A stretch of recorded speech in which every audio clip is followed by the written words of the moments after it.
right now, what we're gonna do next is the guys, they're chopping down sections because we don't have enough of 12 by 14, 12 by 24 inch sections for the next doors. So what we did was we pulled out 16-foot sections and chopped them down. And look what the guys did. They neatly stacked it. I'm gonna go grab a forklift and I'm gonna go dump it right now. Stay tuned and let's see what happens next.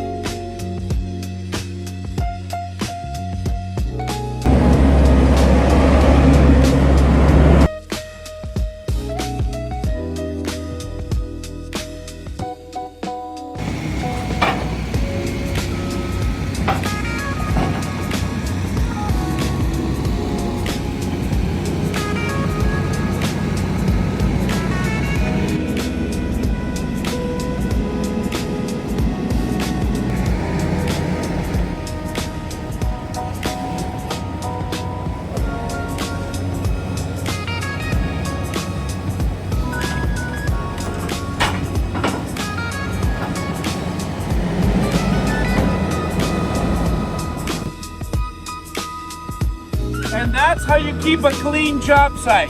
Next time you need something, so if you want to call,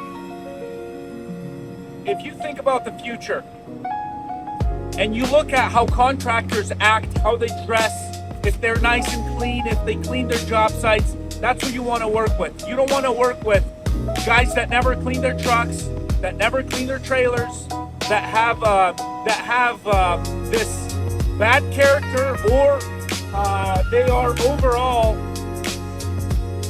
not clean in what they do. If they don't smell good, if they don't have a smile, a good haircut, don't work with those guys.